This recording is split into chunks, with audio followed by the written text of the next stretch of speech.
I would invite Mr. Campbell to help us again. Thank you so much.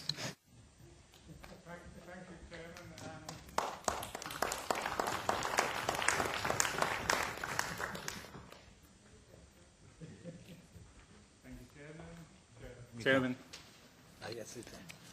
Chairman and colleagues, I think it is indeed hugely ironic that, in my recollection, it is precisely 12 years to the day, the 5th of September 2001, that 44 recommendations in the report prepared by Gerhard Schmidt and adopted unanimously, as I recall, by the Parliament, were passed.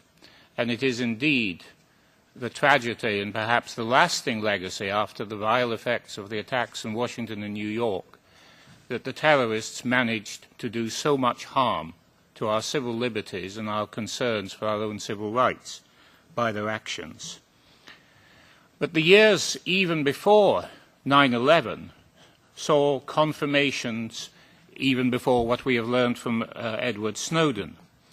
The decade since has seen the admission of the UK-USA agreement between the United Kingdom's GCHQ and the United States National Security Agency and the 3 other English-speaking partners.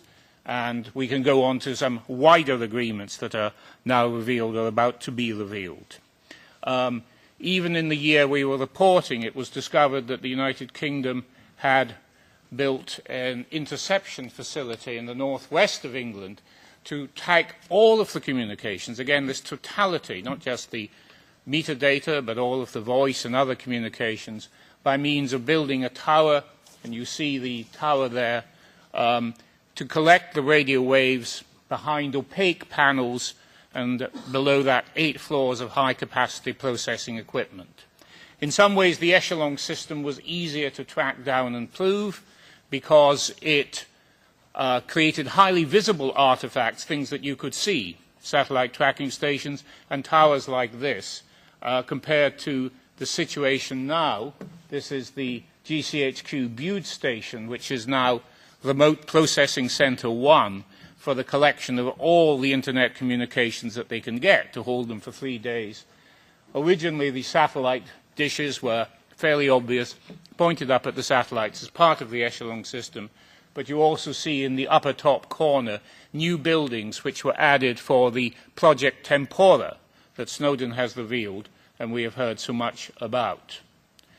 But in the mid-noughties, there was also revelations that told us something of what was to come from the United States, when an American technician provided plans and documents and pictures showing how optical fibers were being spliced into the internet exchanges of the American West Coast. Many of us then started looking for secret rooms like these rooms around other exchanges in the world to try and document it, but it was in fact not until 2008 that one journalist in Britain learnt of what is now called the Mastering the Internet project, a very strong and powerful name, and which has turned out to have been spawned into Project Tempora, with numerous other stations now being linked in. The echelon system itself is not only still in being, but it has got bigger, and it's changed its name. There's the name. They just call it FawnSat now. That's one of Edward Snowden's slides. It was published in Brazil a month or so ago, and that's a map of all the echelon stations around the world, possibly a year or two out of date, because it shows one in Germany that I believe now has closed, but it reveals that there are new stations in India, in Thailand, in Kenya, in Brazil, all part of the same collection system and run either by the United Kingdom or the United States and its allies. There's also a station in Oman covering the Middle East.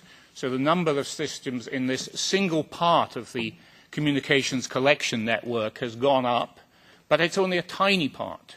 And now we know how tiny echelon was compared to what was really coming through the technical development as this Parliament met and reached its conclusion in that fateful year of 2001. Whoops. Oh, no. Sorry. Malfunction here.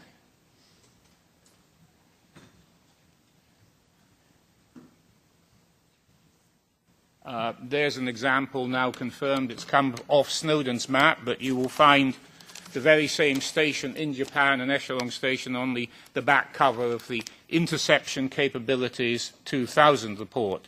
This is the echelon report which I did for the committee, and which Mr. Schmidt and then looked into, validated, and leading to the conclusions. More stations in the United States. But what is perhaps most interesting to understand is the collection of the different inputs that we now see being integrated together into a total internet usage analysis system that basically spans the planet. This is the system that's already been mentioned by Jake Applebaum and briefly alluded to by others, called X-key score or cross-key score. It produces a familiar kind of data for people who work in the forensics of computers, as I now do, because I had a sort of second career launched after working on Echelon here. But it covers everything, not just one computer, but everybody's computer. The inputs to this system are threefold, as you can see at the bottom. They're in obscure code. One of them, of course, is Fornsat, which we've just seen as the new name for Echelon and the satellites that collect commercial communications. The third one, on the right-hand side, SSO, is Special Source Operations, and this is the standard name that the agencies now use for access to commercial cables, optical fiber cables, and sometimes internet or telephone switches by reason of secret or coerced agreements with telecommunications companies. And the third input, and this is quite an interesting revolution, it's down there as F6, which is just a division of the National Security Agency, but it's a division also known as the Special Collections Service, and that service runs interception centers in United States embassies and diplomatic premises around the globe, some 75 or 80 sites, according to different documents. The critical input, though, for this system is to get access to the optical fiber cables, the submarine cables that connect and carry out most of the world's business and commerce. Everything goes that way now. Echelon, covering satellites, is now the minor player.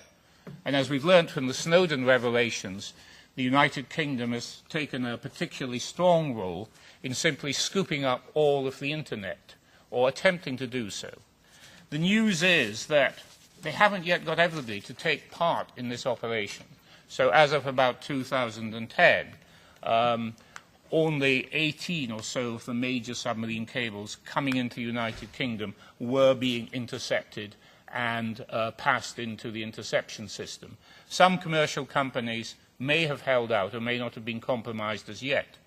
But the system that has been adopted at the remote processing center is either to connect from the cable termination points, and you can see there where Bude is in the southwest of England. So either with the consent of the companies, the cables are intercepted and an additional optical fiber link is taken to the processing centers at Bude or at Cheltenham, or without the consent or knowledge, secret taps are inserted in companies which aren't playing ball, which aren't playing the game, and to use the language of the industry, are backhauled into the interception centers. And there's a surprise for this Parliament and this Union, because a new organization has joined the Five Eyes in providing major interception arrangements and is deemed, according to the documents, to be the biggest collaborating partner of GCHQ outside the English-speaking countries. And it's Sweden, where the Försvarets has run satellite interception facilities for many years and has also passed new internet laws to enable access to the submarine cables. That is one of FRA's satellite interception stations, a place called Lerkel, near Göteborg, and I apologize to Swedish speakers if I am making a dreadful job of my pronunciation. The importance to the UQSA or Five Eyes organization of a Swedish participant, of course, is that they have access to cables that nobody else can get. So the global surveillance system, if not curtailed, is spreading through the EU with the participation not only of my country, the United Kingdom, but with the very active and collaborative participation of a second member state, Sweden. And the arrangements for cooperation seem to be extremely varied, and that is a point that perhaps might be noted by national representatives. So the secret code names are used within the system to hide the participants in the United States and United Kingdom. And when a cable is tapped or an internet or telephony switch is made the subject of interception, it is usually given its own ultra-secret code name and designated as a SIGINT activity, much like bases that you can actually see. The cross-key score slide is an eye-opener because it relates to a complete planet-wide internet surveillance system, where, as has been suggested by earlier speakers, you simply sit at your analyst's console, plug in the selectors, that is now the technical term, replacing what we called the dictionary at the time of the echelon work, and that is able to bring up all the traffic, all the thing that's been harvested for analysis. So this is another collection center extending the global reach in the Red Sea area, and again there's another echelon station there allied to it, to which the capacity has been added. The in-city type of collection, the F6 or Special Collection Service, is done from, most commonly, United States Embassy premises. And it's done rather similarly to that tower that was discovered in 1999 in the north of England, with opaque panels mounted high up and containing the radio interception equipment behind it. The presence of towers like this within the United States premises in Geneva have always been very obvious and passing by, and if you look closely you can see just how a rather odd structure with opaque panels is stuck at the top of the premises. I've heard it suggested, I don't know if it's correct, that in fact Edward Snowden was actually employed in this interception facility a few years earlier. Similar facilities are observable in Nicosia and Cyprus, and just for the sake of balance, the same is also true of the Russian Federation Embassy. Everybody's at it everywhere. The United States Embassy in Brussels, which we can almost see, at least from this podium, looks innocuous enough from its frontage, but take a look from above and you find superstructure added, which one could almost be looking at it now and it could be listening to us. So you have in all of that a huge integrated capacity feeding into the collection systems and the analysis. It's put together so that where we thought we just had one major system when we looked at this in 1999 to 2001, there were now 5 overlapping systems that can collect simultaneously. Collecting on the intercepted cables upstream, collecting from satellites if it goes by that, collecting from what's called deep packet inspection inside exchanges, using to call it plain language term, hacking or tactical access to compromised computers and networks, also known as computer network exploitation, or CNE. And at the end of this story of many ways of getting at our data and our company's data and our government's data is PRISM, the system that is forced onto United States Internet service providers to create databases to be accessed by law enforcement agencies. For those who have had the time or the interest to look in depth at the diagrams that have been provided and published, say in the Washington Post as part of Snowden's revelations, would see that in fact PRISM isn't even run by the NSA, but is an FBI collection effort to which the NSA, along with CIA, FBI and others, are merely customers or clients. Not everything that we might want to know or suspect is out there seems to be in Mr. Snowden's papers, or if it is, it's not out yet. Little or nothing has been published about whether satellites are impactful on our civil and commercial communications now, although it's well established that signals intelligence satellites operating at geostationary orbit have a very, very close look at what can happen on the Earth's surface and can fill in gaps that can't be collected in other ways. It's also notable that the US government has claimed, somewhat strangely, that well, we haven't lost all our secrets because what they call ECI, or extremely compartmented intelligence, has not been lost, or so they say. What has happened in the 12 years is that the risks and damage have been hugely exacerbated by the growth of massive collection and storage systems. Some of the ways that are clearly powerful to use and analyze and therefore bring the impact on civil society of this data haven't been well understood by people like those on the platform who are outside the intelligence community. It's perfectly clear now, as was just said, that network analysis using the metadata of who calls who and the degrees of separation between people has become a map into the existence and socialization and connection of the whole of humanity. Effects, frankly, unknown. It is breathtaking, the audacity of the GCHQ Mastering the Internet project to seek authority for, justification for, and simply to collect everything and to store it, basically once selected, forever. The scale of computer hacking, deliberate intervention into networks and computers, has long since been suspected, but is new as to its scale. So, the problems that then confront us on a fundamental level, also alluded to. The United States Constitution and its Bill of Rights, fantastic document, and especially the Fourth Amendment, has been carefully interpreted since the time of the Church Committee to say that human rights belong only to the citizens of the United States. And so the whole power of the apparatus that we've been talking about is untrammeled when it's directed towards us as European citizens. No constraints, no limits. Marvelous, quite effective, quite serious constraints, but seem to have failed in respect of those who are American citizens and who are sensible enough to communicate only in the United States.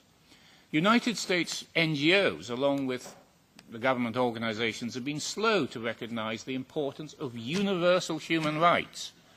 We're all signed up to it. Well, most countries are in the Charter of Human Rights, in the Declaration.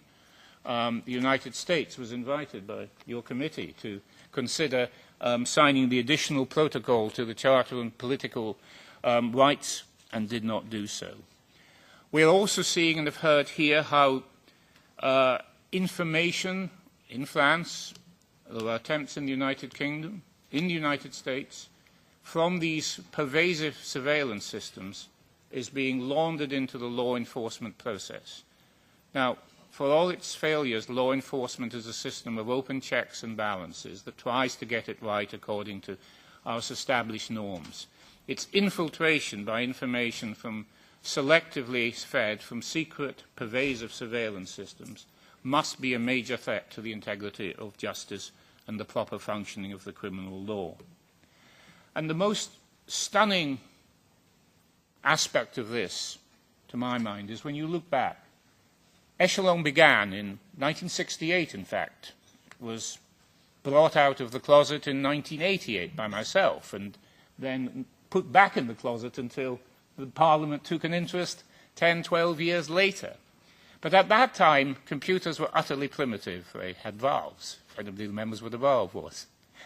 They ran a system called the dictionary, which was quite prominent in our studies 10 years ago, but is now as utterly irrelevant as looking up a manual dictionary would be to conducting a search on Google, which we all do all of the time.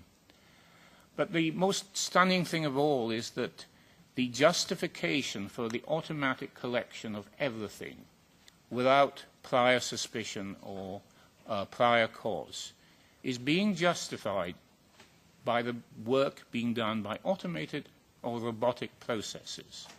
So a new concept seems to have come in through the march of technology, that somehow or other it's safe to assign the surveillance and selection of information about our private lives to robots programmed by humans, working with the much laxer controls that are imposed on metadata, communications data, in place of human agents. That is new in human history and is an ideological and sociological thing that I think many of us are trying to grapple with in the months ahead, no doubt here and in the United Kingdom. My final remark about checks and balances would be this, because we're not going to, I suspect, persuade them to undo all these optical fibre taps. And there will be those cases in an imperfect society where it has helped deal with terrorism, as well as acknowledgements that it has undermined civil liberties. But if one thing has been demonstrated in the last 3 months, it is that checks and balances and bringing the public to knowledge of what is going on is the most important thing that can be done for democratic societies. And the best thing that Europe could do, in my suggestion, would be to give sanctuary to Edward Snowden as the whistleblower who has given us so much knowledge, insight and understanding. Thank you.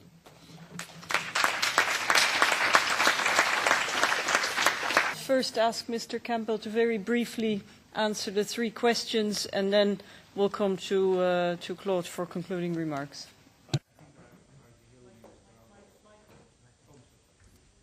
I think I should respond just to Mr. Albrecht's question on X-key score. X-key score takes inputs from the echelon system. That's shown on the slide. It's just called FAWNSAT. So if the satellites are intercepting from internet communications, that's aggregated into the system. The X-key score system is the American system, but Britain has its own system related to the Tempora project. It appears to work, from what we've seen, on basically the same lines as might be expected. The equipment was bought from American companies, Lockheed Martin in particular. And so the clear message that we've had is that these are integrated databases. So we know from The Guardian reporting that the NSA was using the British database. Britain too has access to the X-key score material through GCHQ. There is a map published of X-key score sites. It's rather loose. You will see many countries with red dots in it. But my interpretation, it is an interpretation, is that these are United States embassies in the various countries where there is a substantial analysis facility that uses X-key score.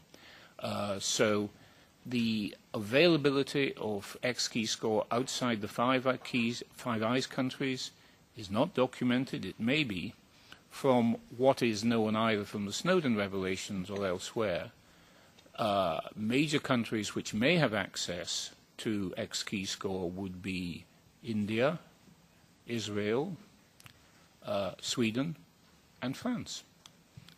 These are speculative, indicative things from documents or from revelations.